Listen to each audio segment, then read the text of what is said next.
আজকে তোমার কাছে যে এতগুলো লোক যে ডাকছি এর পেছনে কারণ হইতেছে আমি 5 কোটি টাকার একটা গাড়ি কিনছি। জি স্যার। তো এত দামি গাড়ি আমি যে একটা ড্রাইভারকে যে দেবো সেটা তো আমার ভালো দক্ষ একজন ড্রাইভারের প্রয়োজন, জি তাই স্যার। না? তো এই কারণে আজকে তোমাদের এই ইন্টারভিউয়ের আয়োজন। আজকে তোমাদের একটা ইন্টারভিউ হবে। তো যাই হোক, তাহলে তোমাদের দিয়ে শুরু করি। জি স্যার। তোমার গাড়ি চালানোর অভিজ্ঞতা কতটুকু? 12 বছর। 12 বছর, মাশাআল্লাহ। তো তোমার জন্য একটা ছোট্ট একটা প্রশ্ন। জি বলেন। মনে করো যে তুমি গাড়ি নিয়ে যাইতেছো, আচ্ছা। মানে রানিং এ, জানি। এমন সময় এক পাশে তোমার বউ আর এক পাশে তোমার গার্লফ্রেন্ড, এখন তুমি কোনটা আগে মারবা? স্যার বউ আগে মারব। আচ্ছা হারামজাদা, হারামজাদা, তুই ব্রেক আগে মারবি, তোর বউ মারবে কিন্তু। বেরা বেরা হতে বেরা ধর। হ্যাঁ, পরের জন্য এদিকে এসো। স্যার। তোমার জন্য আমার ছোট আমার প্রশ্ন।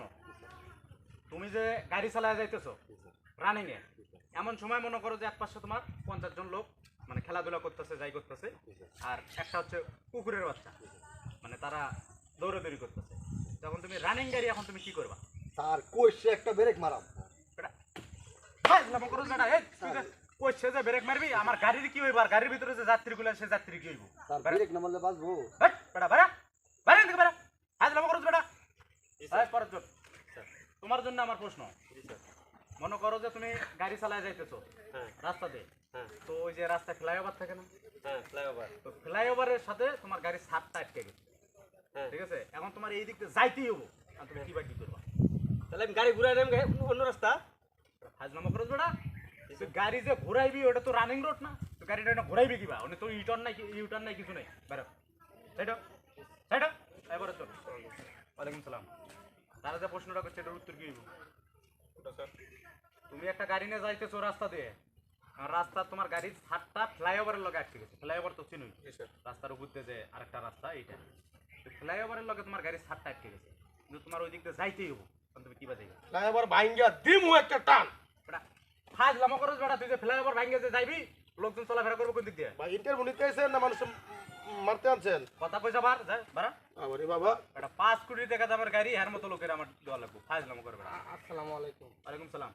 আর কিছু নাই কেউ? না, তুমি শেষ। শোনো, অলরেডি কিন্তু আমি 75 জন লোককে কিন্তু রিজেক্ট করে দিছি। 75 জন, কম কিন্তু না। আর তুমি আছো লাস্ট, তুমি 76 নম্বরে। আর তুমি যদি সঠিক জবাব দিতে পারো, তাহলে আমার এই গাড়িটা তোমার হাতে দেওয়া হবে। স্যার বেতন কত দেব? বেতন 2 লক্ষ টাকা মাসে। বছরে না মাসে 2 লক্ষ। মাসা 2 লক্ষ ড্রাইভারের বেতনই? ড্রাইভারের বেতন। হ্যাঁ, যাই হোক আলহামদুলিল্লাহ। আচ্ছা ধরুন প্রশ্ন আপনি। আমি প্রশ্নটা যেটা করছি তুমি শুনছো না? কোনটা? তুমি গাড়ি নিয়ে যাইতেছো রাস্তা দিয়ে, রাস্তাতে যাইতেছি গাড়ি। এমন সময় রাস্তায় ফ্লাইওভার দেখছো না? ফ্লাইওভার, হ্যাঁ। ফ্লাইওভারের লগে তোমার গাড়ির ছাদটা আটকে গেছে। ছাদ আটকে গেছে কতটুকু? মানে গাড়ির ছাদ মনে করো যে 2 ইঞ্চি। হ্যাঁ, আটকে গেছে। হুম। এখন তুমি ওই দিক দিয়ে মানে তোমার যাইতেই হবে, তুমি এখন কি বাজাইবা? 2 ইঞ্চি ছাদ ব্রিজের লগে আটকে গেছে, গাড়ি এনে নেওয়ানি লাগবো। নিতেই হবে। স্যার এই মুহূর্তে আমার বুদ্ধি হইব, মনে করুন যেহেতু গাড়ি 4টা চাকার হাওয়া আমি অল্প করে ছাড়িয়ে দেন, অর্ধেক হাওয়া ছাড়িয়ে দেন, আর অর্ধেক হাওয়া রাখবাম 4টে চাকারি। 4টা চাকারই রাখলে 4টা চাকার যখন হাওয়া ছাড়বাম অর্ধেক, তখন কিন্তু গাড়িটা 4 আঙ্গুল নিচে হইব। তারপরে আমি ব্রিজটা পার করবো। মাশাআল্লাহ মাশাআল্লাহ। যাই হোক, তোমার উত্তরটা সঠিক হয়েছে, ঠিক আছে? আমি অলরেডি কিন্তু 75 জন লোককে রিজেক্ট করে দিছি। তোমার উত্তরটা সঠিক হয়েছে, তোমাকে আমার খুব ভালো লাগছে, ঠিক আছে?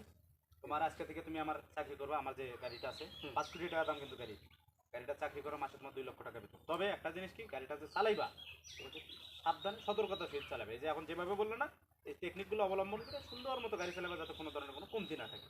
বুঝছো তো বিষয়টা? আমি 14 বছর ধরে গাড়ি চালাই।